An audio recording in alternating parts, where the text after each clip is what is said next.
Yes, sir. Yes, sir. Welcome to another Awesome, edition awesome, of the awesome Sports intro. I Shop appreciate that. 27. I'm your host, Jermaine Coulter. And to my far right, I got my main man, KJ, Kevin Johnson, former Clemson corner from Man. 99 to 2002. And today's special guest, we got an Easley High School former Oh, standout man. wide receiver in the house. This Oh, yeah. guy You go played get at it. Newberry College, then went on and played with the Oakland Raiders and the Philadelphia Eagles. Eagles. Shout out to the Eagle fans for winning the Super Bowl last night. Yeah, congratulations. And also, he went on to play in arena football. Y'all give it up for my main man, Hey, Rico man. So, Cannon. Rico Cannon, man, Thank you, what's man. up? Thank you, thank you, What's thank you going guys for on, having me, Rico? man. Oh, yeah, man. Hey, for the people that don't know you, Rico, let them know a little bit about yourself and a little bit about your background. All right, yeah, definitely. Well, I grew up small town, came from Clemson, South Carolina. Moved to Easley kind of mid-year, I guess mid-grade school, somewhere around the seventh and eighth grade.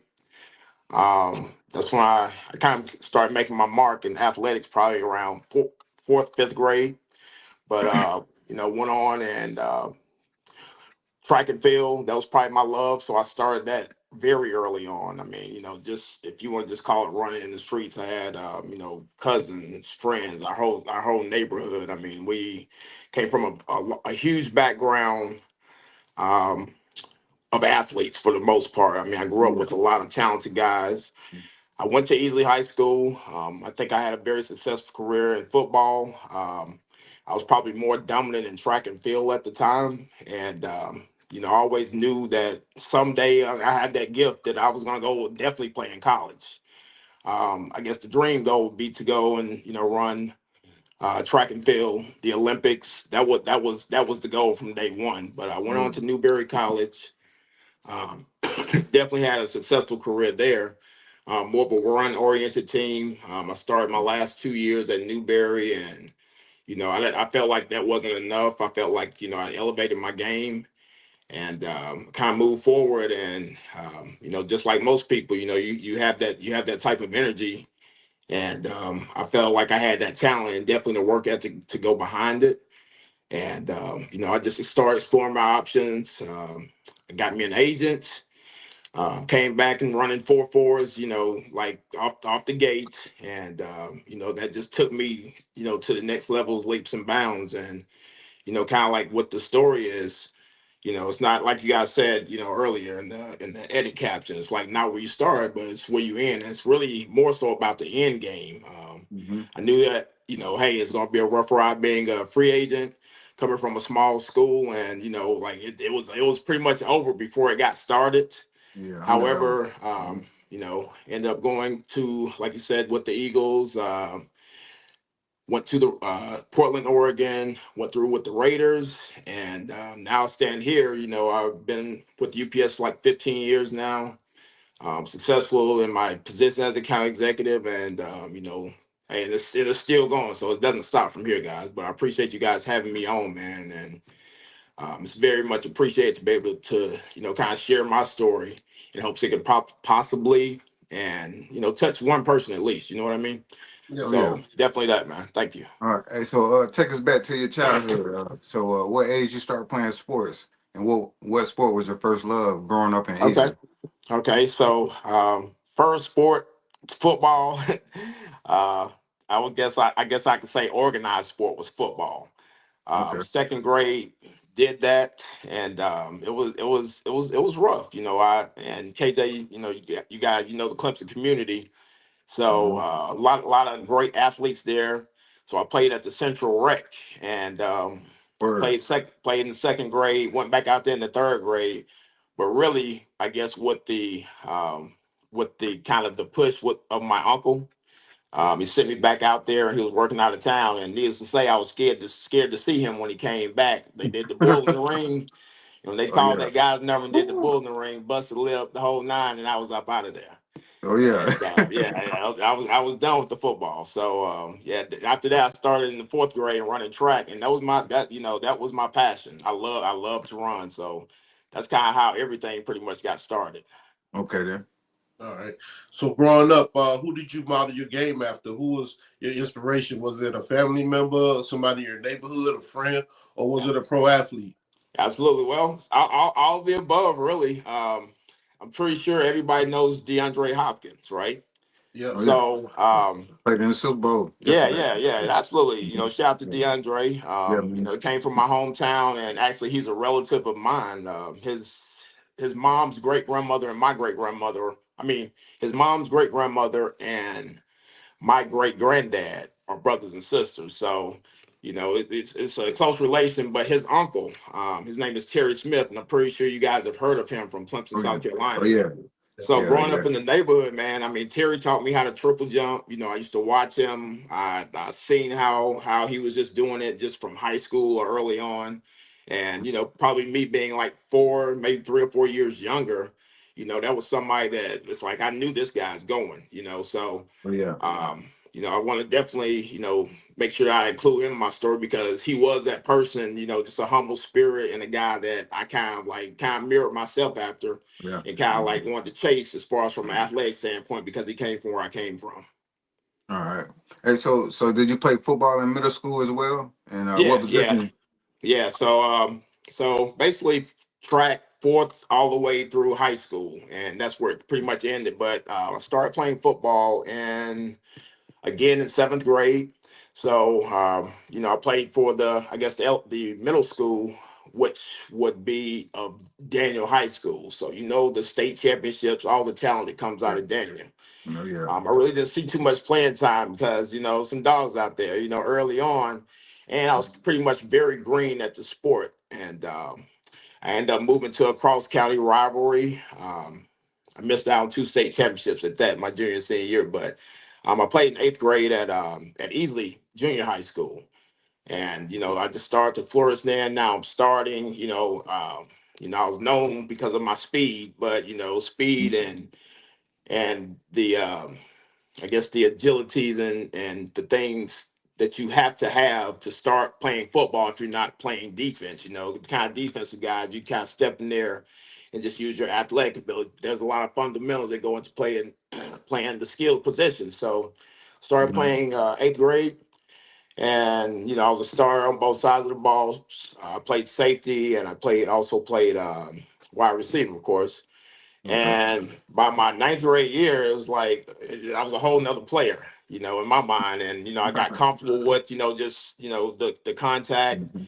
And going through 10th grade, I remember it was pretty much a hampering injury that kind of affected me, like long standing. If you're not about to die, you're probably not going to the doctor. How I was raised, right? So Yeah. I tore, I guess I would call it a hip flexor, but it was probably a more serious injury than, what we probably thought it was at that time. But I missed my whole sophomore season um, in football. I came back my junior year, probably one of the top 5 receivers in the state. It was it just became so easy. Now I'm starting to focus on football at that time. Then I go to my senior year and it was kind of subpar. My senior was subpar. As you see, I have the spectacles on, but as soon as I stepped on the college campus, those guys were like, "Can you see?" And that was kind of like probably part of the reason. It's those little things that can kind of make the difference. Like, okay, you're wide open, but you're dropping these balls, and but, I still kind of made it on over to Newberry, and I did that off of a walk on tryout. Wow. Oh, Okay. Yeah, so. so let's rewind it back. So your freshman year, you start right away? At Newberry Yeah, no, in high school. in high school, yeah, I started right away. Yeah, so junior and senior year, I mean, I came out. How you have the preseason scrimmages, and I caught a deep ball, and the next thing you know, I'm starting, and I was kind of shocked to myself, to be honest, because I really played football just because it was just one of those things, just being an athlete. Okay, I'm gonna go play, but I truly didn't take it that serious because it wasn't the love for it wasn't there, but the love was for definitely in track and Right. field. Oh So yeah. I started my junior year, and that's when it really took off though, and people started like, no, it's like okay, Rico can, yeah. So Okay. All right. So in football in high school, so who was the competition in the area? I know Daniel was one of them. Yeah, for sure, for sure. So probably the competition in the area, I would say, because we were 4A, so definitely Daniel High School, Mhm. um, Lawrence High School. They were a powerhouse, and they actually won state my senior year. Um, see who's pretty much one of the top teams in the lower states.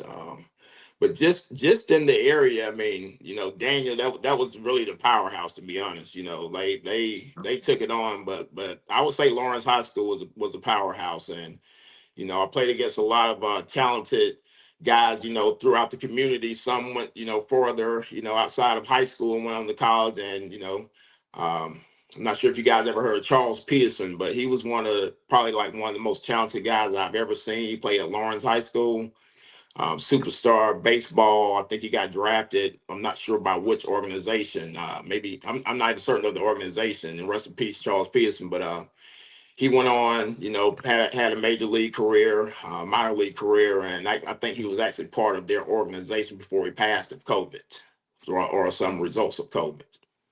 I Man. understand. All Yeah. right. So, how far did y'all make in the playoffs in easily? Man, that was tough right there. That was tough. So somehow first round, and now that you speak of the playoffs, it was normally North Augusta. For some reason, we faced them in the first round of the playoffs. We always got knocked out first round. They ran the wing T, um, and we just definitely we couldn't pull through on them. And speaking of just hey, a drop is a drop. It don't matter if you can see or not. But I remember dropping a ball in that playoff game. We still had a chance to win.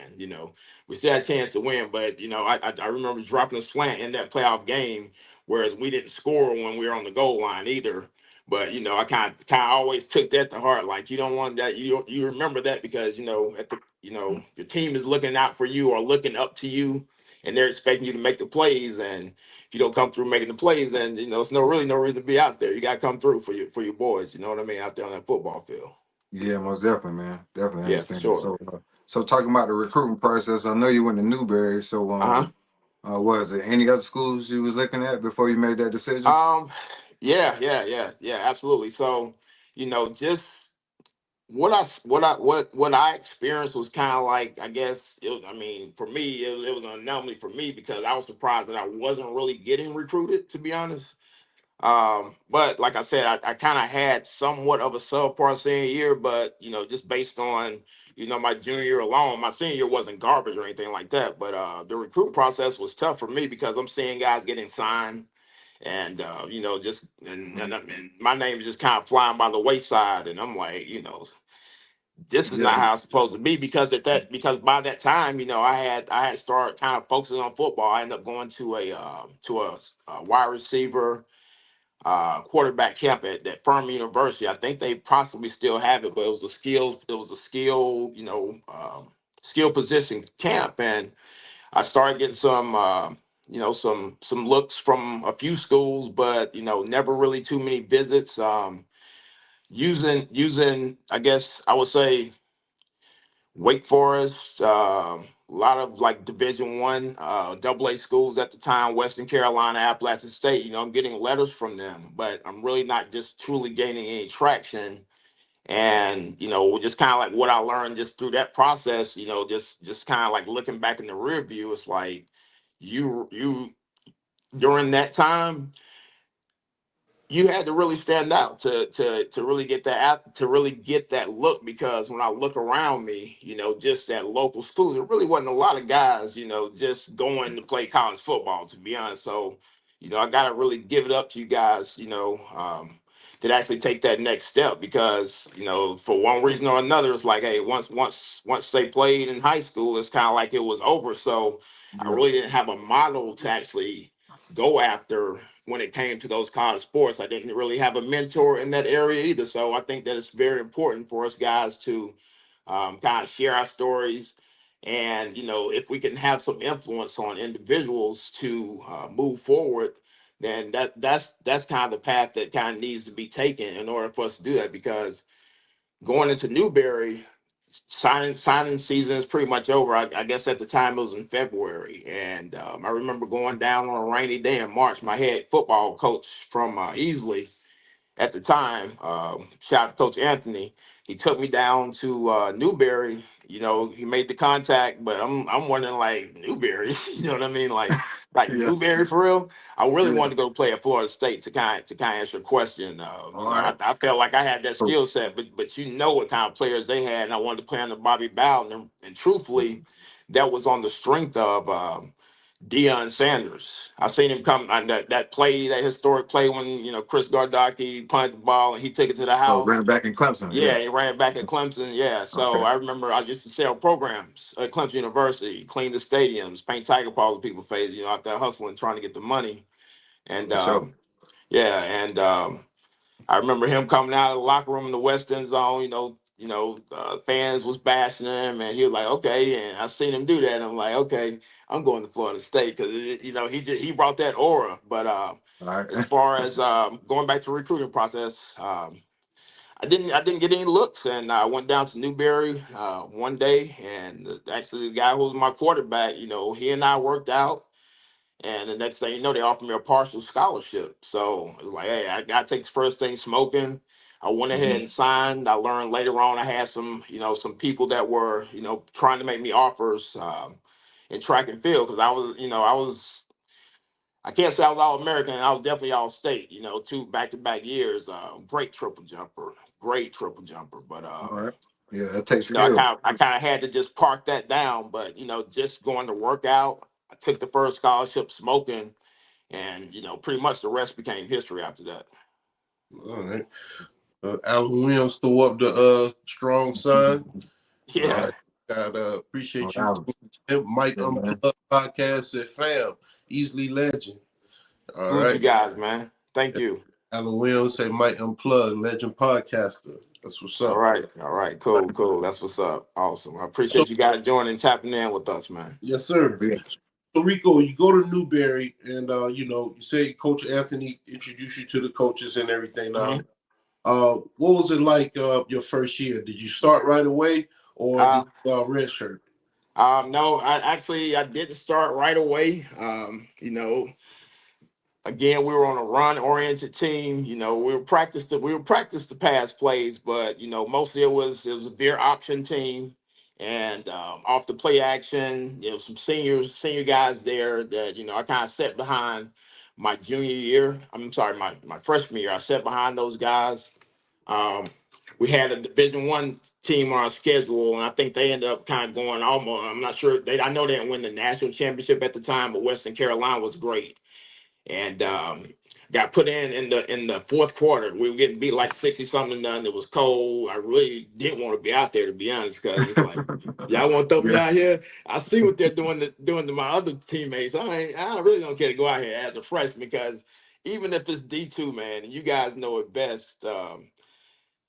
You go to any next level, like even like you say, if you play in rec league, going to junior high to high school, or JV, and then JV to high school, it's just different. And then going and playing with some grown men is like, hey, the only probably reason some of these guys are D2 is because there's not enough space over at the D1 side. But yeah, I wasn't really too much feeling it. We was having 3 a days going into camp, so my whole freshman class, there was a lot of talent there, right? And some of these guys were starting, but I think getting the tails whooped to be honest. But some of them were starting at the time, and I didn't really see any playing time. But going back to that game, they threw me in. I caught a 16-yard slant. I never forget it because really that one play was the only thing that was kind of documented that really stopped me from having an additional year in college.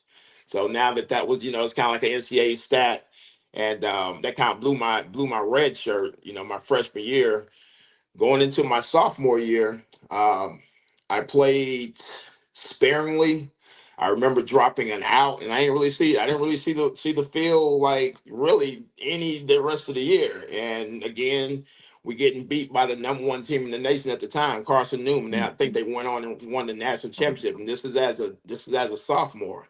They threw a Hail Mary, I caught it and scored. So, and after that, next thing, I'm starting now, Oh going yeah, into my they junior making year. So plays. yeah, Mhm. yeah. Yeah. So so who was the competition playing at Newberry? You know.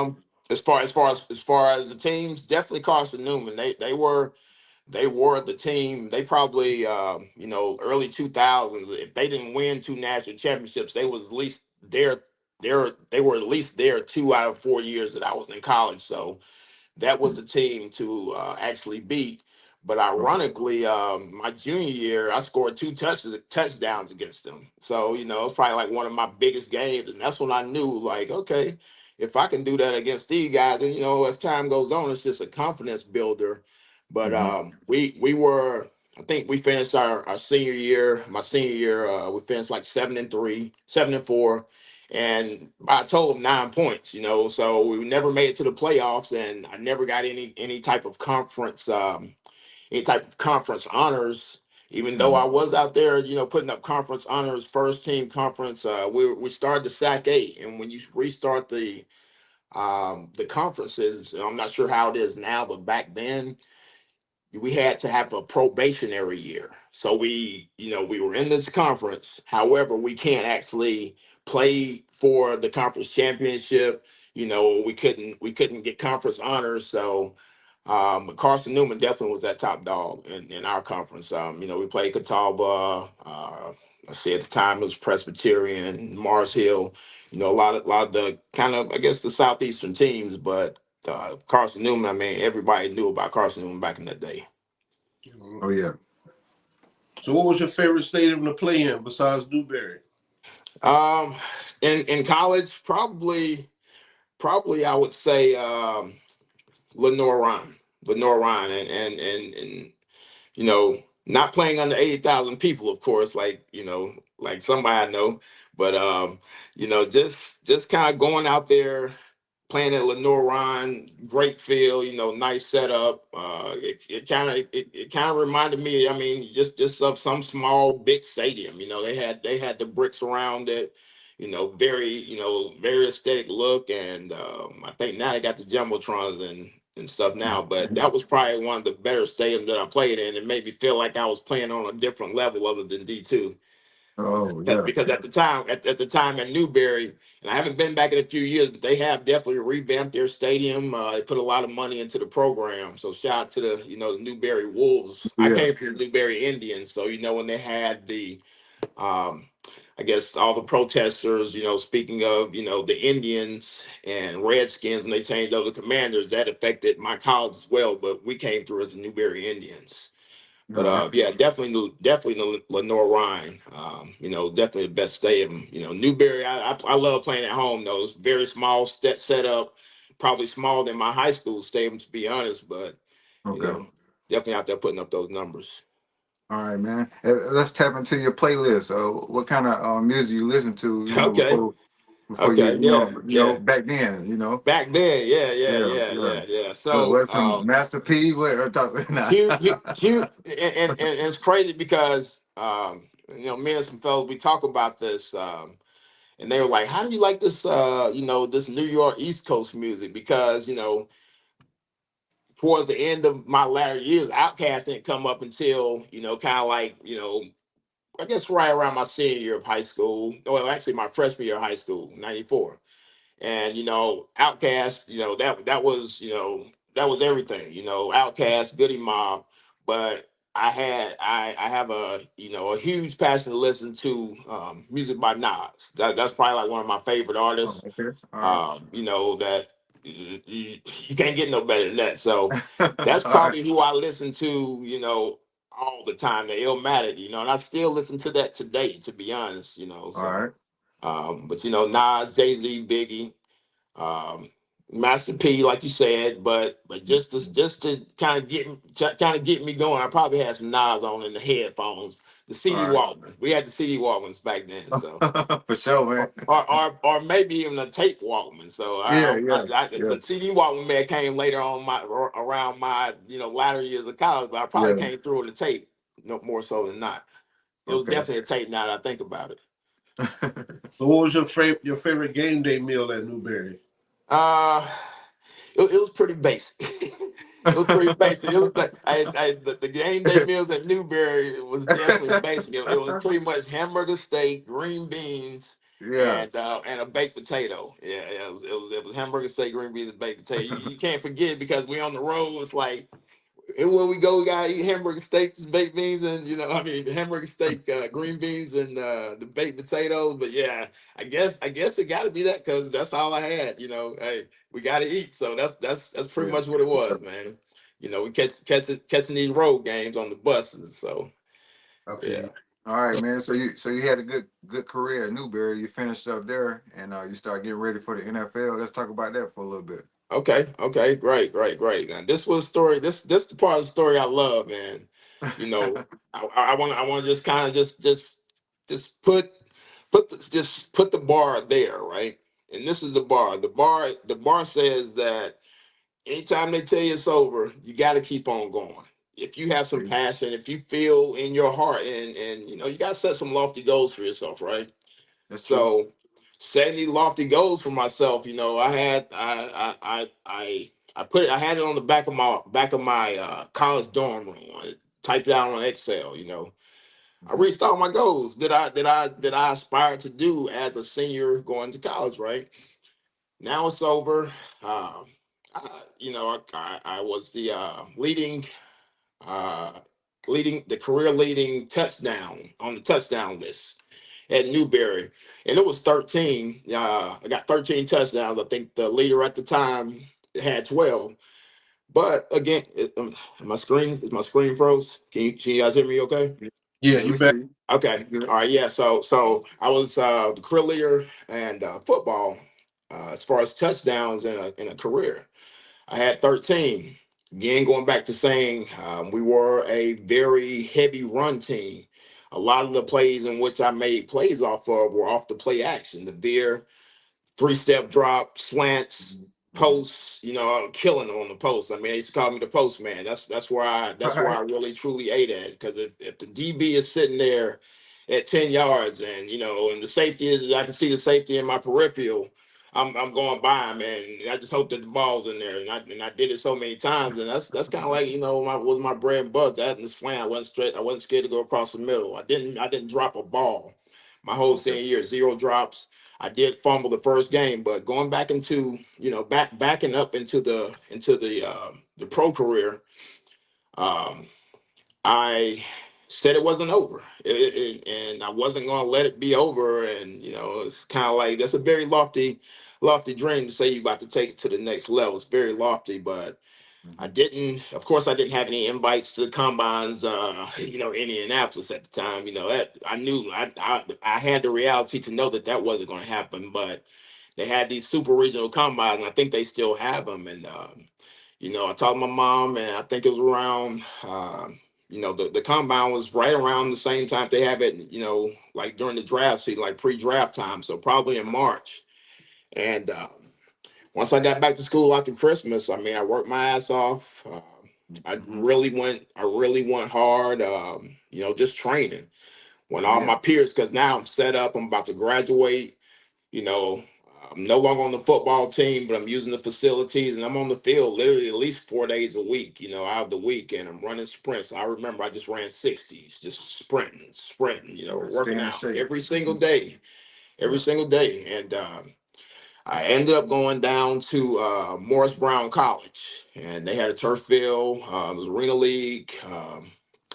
Canadian League scouts there, and I had the second fastest time in the whole combine. And to be honest, because I hadn't been timed like in so long, I was kind of surprised, but I wasn't really surprised. But I remember doing the back to back 4.43, 4.44, and the next thing you know, I got Arena League and Canadian League contracts coming through on the fax.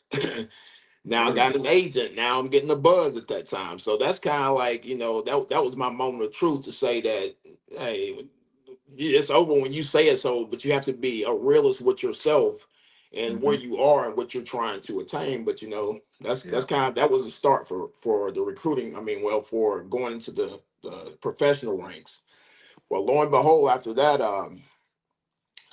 I acquired an agent, went to the president of the school because obviously I guess my goals was a little bit too lofty for the program I came from at Newberry, right? So it's like, hey, nobody's seen this before. You know what I mean? So it goes back to the same thing. Nobody's seen this before. shout out to my boy Keith Porterfield. He was our running back, right? So I acquired the same agent that he had. He was out of he was out of West Philadelphia, and he had some great, strong relationships. He had several people in the league at the time, and one thing I can say about him is he moved me through, and he also kept me motivated to say, hey, these guys are looking at you. So you couldn't have told me that I wasn't signing going to Green Bay as a free agent, but. Whether he was blowing smoke or not, I ended up getting a call to go to the Eagles, right? All right. So this is in So, '97, my draft year. I went up all there and worked out, got about two suitcases, full backpack. Next thing you know, I was back home the next day.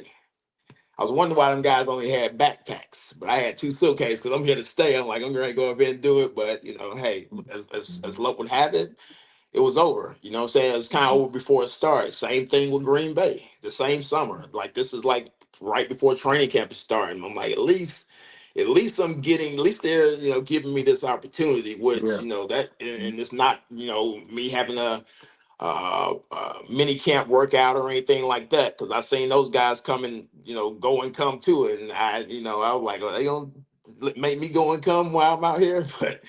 But yeah, I ended up working out that summer, man, and just nothing was shaking. But it was just something about it. My mom was like, okay, I'm gonna give you 3 months, and after these 3 months, son, you're gonna have to, basically do what you're supposed to do and get a job. So I'm like, I bet. So that's what happened. I ended up working at MCI at second shift, right? So I'm working out second shift. It's like 4 to 12, Monday through Friday, Monday through Saturday, or something like that. May have one day off during the week. But literally, when I say literally, it's not figuratively speaking. It's a literal statement that I have to make. And this is the desire that I had and the work ethic that I had to kind of move forward by working second shift. I would go to the YMCA and work out. I would go to my middle school and easily run on the field, still running them 60s. Oh yeah. On the phones, taking customer service calls. Thank you for calling MCI. How may I help you? I was probably sitting back like this, telling somebody sitting next to me with the headphones on. Yep, my agent calling. But who gonna believe that? You know what I mean? Like, yeah, every time my agent calling, it's like I always say this. When he calls me, he has something for me. When I call him, he's probably just blowing smoke, trying to keep me motivated, right? Mm-hmm. So lo and behold, season's just going through. Yeah, it's kind of getting down to the. I'm still thinking I'm going somewhere, even during the season because it can happen like that. After training camps, they just bring in guys to work out, and hey, he got me Mm-hmm. thinking that if you're not ready, you got to be ready if you do get the call, right? But I Yeah. had never had the experience to understand. Like, damn, how can they sign this dude right here and he's starting or playing, this following week, right? But it's because those guys stay ready, and that was part of the process. But lo and behold, I worked all off. I mean, I worked all of the fall and winter, and I get a call, and the Philadelphia Eagles want to sign me. I'm like, what?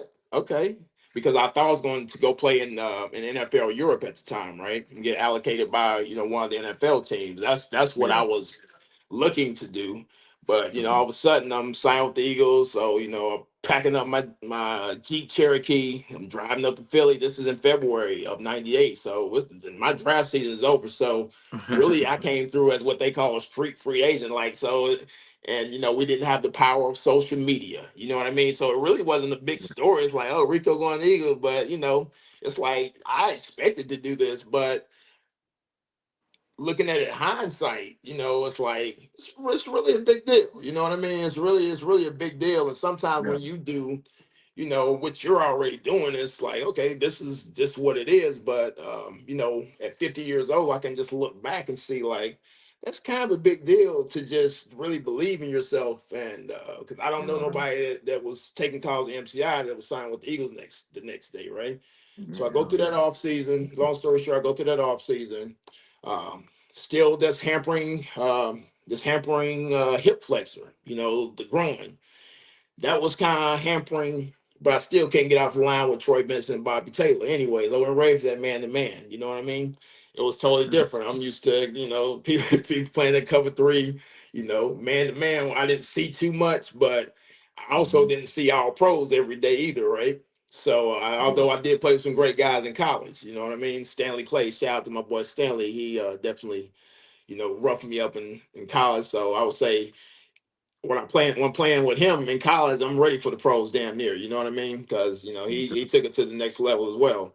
But playing against these guys, but I truly wasn't ready. I was very green. I was very raw. I had the talent, skill set to move forward, but hampering little hamstring injuries and growing muscle injuries, and you can't make the club in the tub. That's what they say, right? And it's true. You cannot make the club in the tub. So not only what the injury challenges, but just the competition level, something I've never seen before. And these guys was tough. And I knew I was going to be going home. I just didn't know when.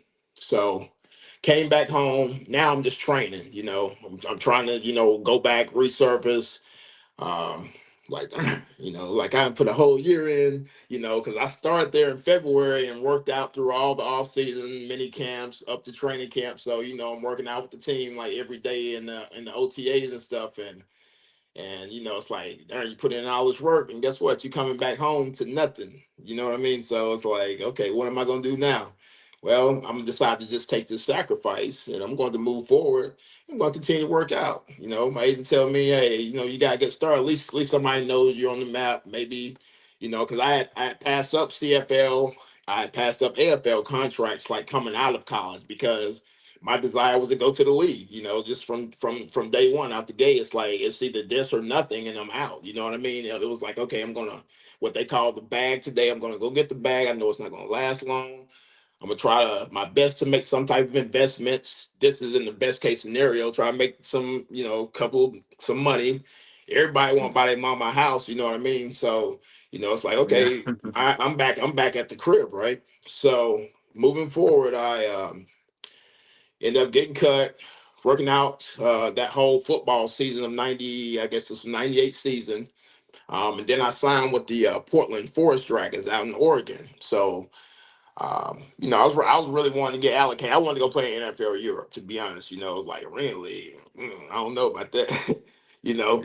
But once I got there, once again, hey, you'll be surprised because now the Arena League is pretty Yeah. much probably still is. I'm not sure how it looks, but it's a Mhm. farm league, and where you start ain't always where you end, and then where you end is not where you always started from. So I've seen guys coming through the arena league going to the NFL, and I've seen guys coming back down. So it's like the talent level is, Mhm. everybody gives the respect to the NFL, and as they should, because it's one of the world's largest sports, and people see that as the epitome, as it is.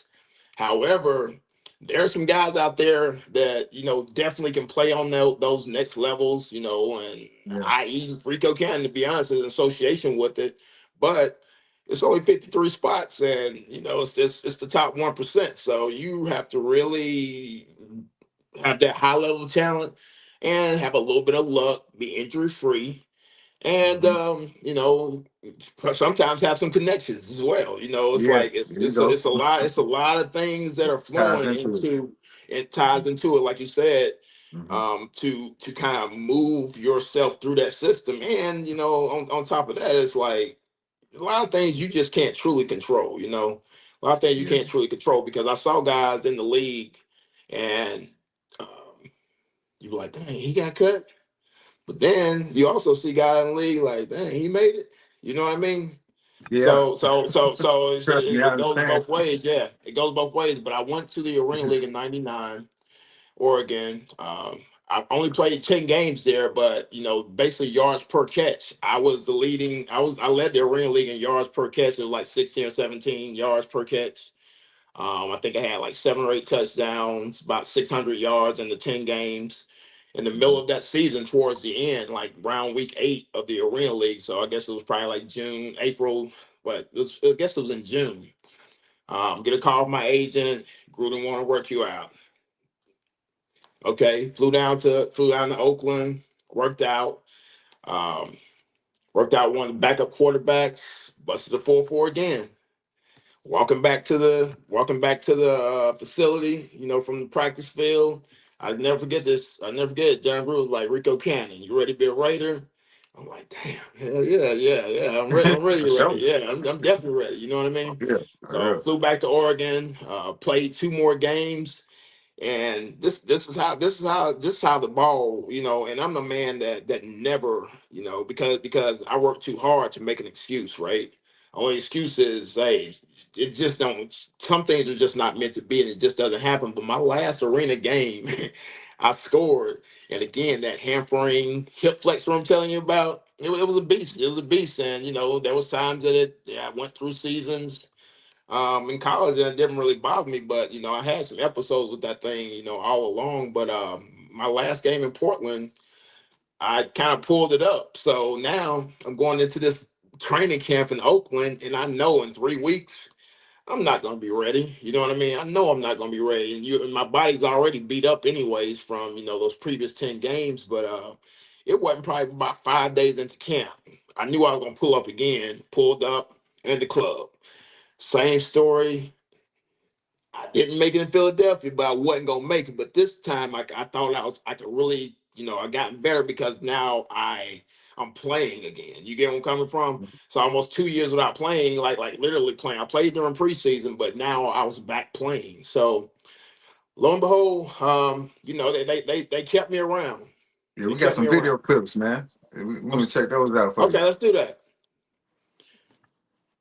We can't hear you, Jermaine. You went out. Can you hear me now? Jermaine, he went out. Can you hear me? Oh, I hear you, Rico. Jermaine, I Okay, couldn't hear okay, him. Yeah, I okay. think he's gonna So go out and come back in though. okay. All right, cool. Right. So yeah, man. So you want me to continue right now or just Well, keep going?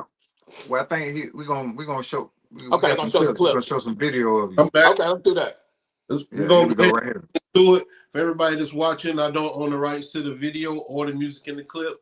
We have former Oakland Raider and Philadelphia Eagle wide receiver Rico Cannon, formerly from Newberry College. Okay, let's go ahead and get into this. Stay with me, Rico. All right. Pretty good catches. A couple of good catches. Oh, yeah. And Zach is still injured. I think you're going to have to make a decision around here about one of those players at least.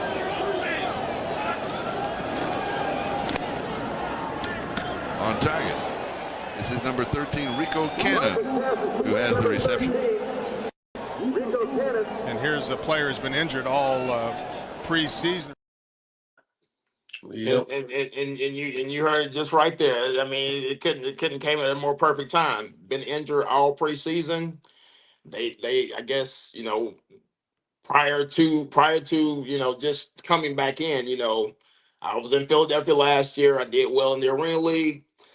They nursed me back, and that was the final preseason game. Whereas, to be honest, I thought I was going home the week before because of my injury. But they got me back right, and I played. And the next thing you know, I'm on the practice squad. And that was shortly lived, but I can say one of the most amazing experiences that really is hard to kind of fathom, because it's like now I'm there, because once you're definitely in the system now, you, you may not be at that same team, but you can kind of make some moves and bounce around and get to the space or the place to make your mark. And you know I think it's about 16 people on the practice squad today, and they make a hell of a lot more money than I was making, but I was still making decent money for the short span of time that I was there. But there was only 5 of us on the practice squad, back then, 53 and 5. So something What, hurts, injury, somebody is a casualty out there on the field. You never know when your name is going to get called, and it's up to you to make your mark. But I'm sure you guys know the difference. Whereas, some of the fans, some of the listeners, they may not understand. Like, just because the practice squad, it's really no difference. It's 6 degrees of separation, right? But there's one thing that doesn't separate, these guys out here on the field, because Yeah, I was on the practice squad last week, but this week I'm on the 53-man roster. So you know what I mean. And some of your top athletes, they sign onto the practice squad. Guys that you know, hell, Julio Jones on the practice squad. As crazy as it sounds, but you gotta wait for your time. Sometime, you know, Julio was an all-star, all everything. But whenever he re-signed with maybe his last team, they had to sit him on the practice roster. You know what I mean? So it's Let just me those moments that you're waiting for. let me ask you real quick, Rico. Yes, What was sir. it like going into the Raiders and practicing with Tim Brown? I think that year was probably Charles Woodson first year, right? Yeah, And yeah. Tyrone, Actually, it would have been Woodson's second year. Woodson second, came, he got drafted in '98, so it was his second year. yeah, Tyrone Wheatley, Yep, Rich yep, Gannon. Talk yep. about playing with those guys and how they approach the game. Man, definitely focused. Definitely like strictly focused. You know, and you gotta treat that as your own personal business. You gotta take care of your body. Speaking of like, you know, Tim Brown, right? Mhm. I can just recall, you know, like some things are it's so nostalgic and it's so like so epic of a moment. But when you're in the moment as an athlete, I know this is Tim Brown, right? Probably not gonna see the field no time soon behind Tim Brown. I'm just trying to get on this field regardless. But to be standing behind him, you know, 3 deep or 4 deep, you know, when I'm on the practice squad, it's like maybe two other people in front of me and four, and I'm the fourth one, or maybe the third receiver. And you're watching Tim Brown. And you know, everybody knows who Fred Biletnikoff is. You know, that was our coach. David Shaw was the offensive assistant over there at Stanford. So it's like you getting coached by these great guys. But one thing about the NFL is like you're there and they want you to go out there and make plays. And you know, just standing behind Tim Brown, going up against Charles Woodson, getting balls from Rich Gannon. And then, you know, you start seeing how you're out there making plays and people are starting to give you the respect. And, you know, it's now it's like, hey, I'm lining up just like everybody else, but still, you know, coming in as a free agent, regardless of what school you get to, because now Newberry doesn't matter. Now where you came from doesn't matter. You're here now. You're here because you belong. And like, you know, the levels that you came from, you know, it's all here now, but you're playing with grown men. They're trying to feed their families, they ain't trying to go home. So, you know, you got it's a huge upfield battle. And, you know, some of the challenges I see there, challenges is like, hey, um, if you have someone that you can look up to, I'm sure you were down at Clemson, KJ, and you've seen these guys, you know, coming back, you know, so at least you know, you see somebody coming from the NFL and, you know, they may be able Hmm. to drop some jewels on you, but, you know, now Yeah. I'm in the locker room with these guys and they want me gone, you know what I mean? And I want them gone too. So it's like now it's like Yeah. even playing field. So it's like I'm seeing Tim Brown and, you know, just the utmost respect because, you know, of his faith, his work ethic and his passion. But just to move through those ranks and see how these guys prepared every day, they're getting there early, they're studying. The playbook is just like, you know, like this, and now it's on, I guess, the Microsoft services. But you know, once you kind of learn that knowledge and you know where to be and not worry about like, okay, am I going to mess up? And just let your talent take over when you actually know the plays. So it's a lot of these different intricacies that kind of go into that. And you know, seeing how these guys carry themselves every day is, you know, it's like, hey, at football practice you don't see them. They got families, and you know, you know, and the ones that are grown men early are the ones that kind of last. How I see it. Well, I got some more Yeah. highlights for the AFL, man. Okay. We played down in AFL, and let's talk about that a little bit, and then we're gonna head out, okay? All right. Good All deal, right. brother. Just watching. Make sure you subscribe. Hit that notification button. Follow us on Spotify, Deezer, YouTube, Facebook, Instagram, and Spotify as well. All right, we're gonna go ahead and get into it. Stay with me, Rico. All right. Harry Leon, 6'2", 211-pound rookie out of Eastern Washington. But unlike Beck, actually Leon's had some playing time in the preseason. He was the MVP of the preseason game against San Jose. He came in and threw for 138 yards and 4 touchdowns in a 55-33 win. Frank Mattiace was concerned. They had a 10-day layoff. They played 10 days ago. Then they had the long trip out west. Touchdown! length of the field, and Rico Cannon on the receiving end of that touchdown strike, 37 yards. Wow, Mike, they really had to have that right now. That's just a great throw by Harry Leon. That's the third touchdown for Rico Cannon. Well, Cannon just runs by the corner, and Harry Leon makes a great throw that throws it just on the outside where no one else can get it other than Rico Cannon. All right, we back. Yeah, man. Yeah, I love And it. I love it. Yeah, so what you enjoy the most about playing indoor football, arena football? The running start? Yeah. Well, there's only one position. They call it high motion. So Or high normally motion, that's okay. the offensive specialist position that has the high motion. Sometimes I would get to do the plays in high motion, but I was pretty much stand still on the line because I played the X receiver. However, Okay. on the opposite side, on the flip side of that, guys, I had to play what they call the Geo position, whereas you're playing actually linebacker, and you're kind of barrier of anything that's crossing. So you need to knock whoever is coming through. They're running routes. You need to check him, and I also got to hit the fullback. I wasn't really all into that. I'm trying to protect my body. Y'all got me out here playing defense, but the thing I like most about it, KJ, is pretty much, man. Just the speed of the game, and it's a passing league. So, you're going to definitely get your Yeah, shot to shine because it's a passing league, bro. that's All right. right. I got one more clip. I'm going to go ahead and show the same game. Okay. Rico Cannon playing Arena Football League. All right, let's go ahead and get into it. I don't own the rights to the clip or the music in it. Okay, let's go ahead and get into it. The Dragons' fire seems to be simmering right now. Lots of pressure. It goes downfield. This one's complete. And good job on both ends as Rico Cannon goes up high and pulls it in. Well, Leons does a great job there because he takes a hit as he gets rid of the ball. Right in the chest by the defensive end, or the linebacker, actually. All right. So after after Arena League, what was next for you? So that was in between that season was in between the in between the Philadelphia and the Oakland stint. Okay. So I ended up going Philly, then Philly, then Arena, then Oakland, and then Oakland again after my practice squad year. So guys, that's when I'm signed back in the off season. I expected it. I was hoping to get picked up. Like once I got cut during the mid-season on the practice squad, but Oakland picked me back up. I know the playbook: hand, foot, toe, front and back, every receiver position that. So now you can play and you can go out there and play the different positions. That makes you more of a valuable player. And now I'm just comfortable in this thing, and I'm working my tail off. And I knew it was gonna be up. I knew that this is the year, and going to 3 back-to-back, it's like I was there for a reason, trust me.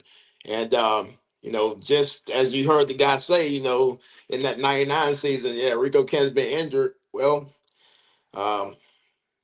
this is how the story goes. I go run a 10-yard slant during warm-ups and training camp, opening day, and see this ring finger right here, broke. And that's pretty much where it ended. I went through the camp, tried to perform, just really couldn't, really couldn't do too much after that. Moved to New York City, worked as a technical recruiter in Manhattan.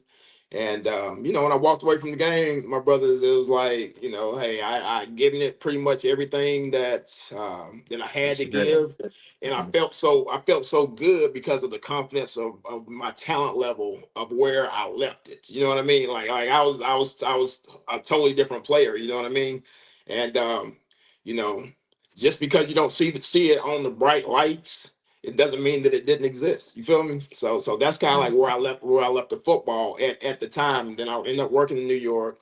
Went back to play some arena league, and kind of just sourced on up out of the football. And now I stand 15 years into UPS.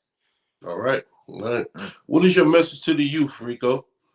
Great question. And just thinking about like what I would like to say to our youth of the day. If you were given the opportunity to do anything that you wanted to do, would you do it? Probably the answer would be yes, right?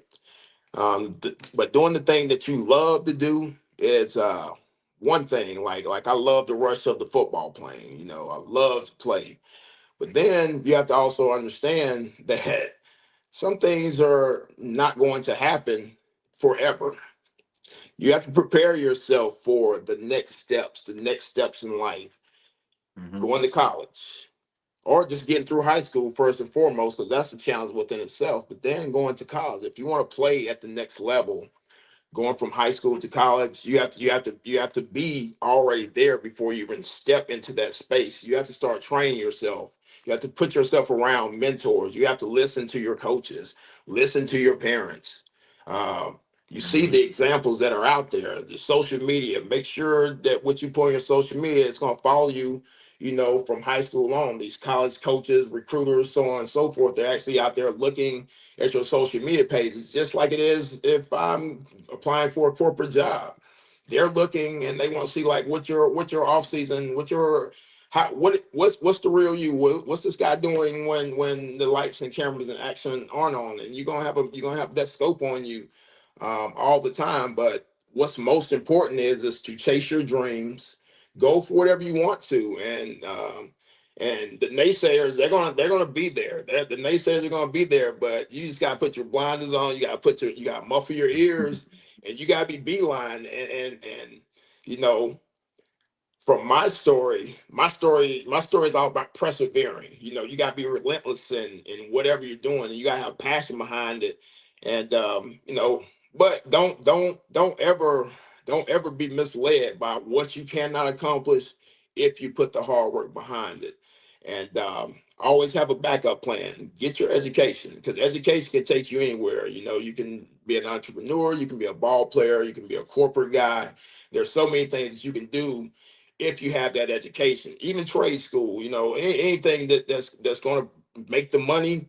But anything that you do, then that's why I feel like, you know, I'm successful in my corporate career, is because I take these same principles and I apply this to my actual everyday life. And one thing they ain't gonna do is they ain't gonna outwork me. So if you All can't get right. outworked, then you can't lose, brother. So Right. that's my Right. message for the youth. That's my message to the youth, man. And Hey, hey, I just want to say, Jermaine, I just want to say to you, KJ, man, this has been, you know, a wonderful experience to me to be able to be allowed to, you know, sit here on your guys' platform and share my story, man. You guys are doing a great job at what you yeah, do, man. and keep it pushing, man. Keep it pushing, and I'm grateful, you know, to be able to share my story with you guys. We appreciate For it, sure, man. man. You Before we head out, getting shout outs. anybody you like to thank on your journey? Coaches, teachers, Yeah, family, yeah, yeah, yeah, friends? yeah, definitely, man. You know, all my Easley High School, all my Daniel, you know, friends, family, definitely my Newberry College squad. You know, you guys, you know, we still talk. I love you guys, and just coaches. Um, I just gotta say this, you know, like the coach that I had, that you know, some people might think differently, and that's okay, because you know, everybody is not to be liked. But like John Gruden, you know, I know he believed in me. I know he believed in me, and you Yeah. know, he kind of put that passion, that fire behind me, and he was definitely building the machine. You know what I mean? Because basically, you know, at the end of that, that's why I got to give him a shout. He was like, Rico, you was all Alameda. What the hell happened? You know what I'm saying? But you know, that's how the story goes, and just enjoy the journey, man, because that's what it's all about, the journey and the process, to be able to go back and tell the story, because you know it's not going to last forever. It's not going to last forever. So um, you gotta love it, and you know you gotta love it and live it a lot, because everything is nothing's going to be forever. So that's Oh yeah. that's my point. Hey, do you know anybody else like yourself, man, that you recommend for them to come to the show? Absolutely, man. I liked one of my good friends, great athlete. I know he has a story to tell. You know, ebbs and flows of career, post career.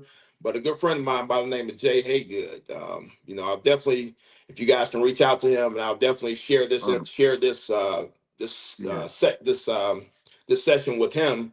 And I think Okay. that you should bring him on. Jay played at Fort Union. He played at Virginia Tech. Went on to the Jets. Played in the World League. Played in New Orleans Saints. So I think he would be a great person to interview. And he has a story to tell. And there's things that that he can have to influence our youth and people that are may be faced with some of the challenges that he's been faced with post Oh career. yeah, CTE and stuff. Yeah, Yes, most sir. definitely. Oh, yeah, Definitely. Well, we very appreciate important. you coming on the show, Rico. Hey, Yeah, we brothers, I thank you, appreciate man. you having me, Jermaine, KJ, Yeah. man. It's been a blessing, man. Thank you so Oh yeah, much. man. All Well, right, salute you guys, man. you Oh guys yeah. have just into a new edition of the Sports Shop 27. I'm your host, Jermaine Coulter. I'd like to thank my main man, KJ, former Clemson cornerback 99 2002, and today's special guest, Mr. Rico Cannon, Man. That's Newberry right. College receiver, standout, And went to out. East High School and played with the Oakland Raiders and Philadelphia Eagles, also Arena Football League as well.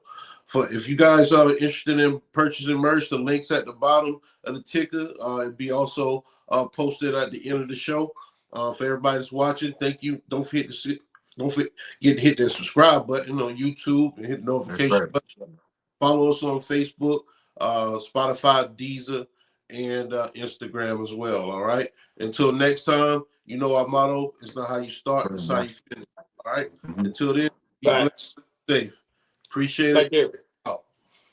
Oh yeah, man. Thank you, guys. All right. Take care, man. Keep doing your thing.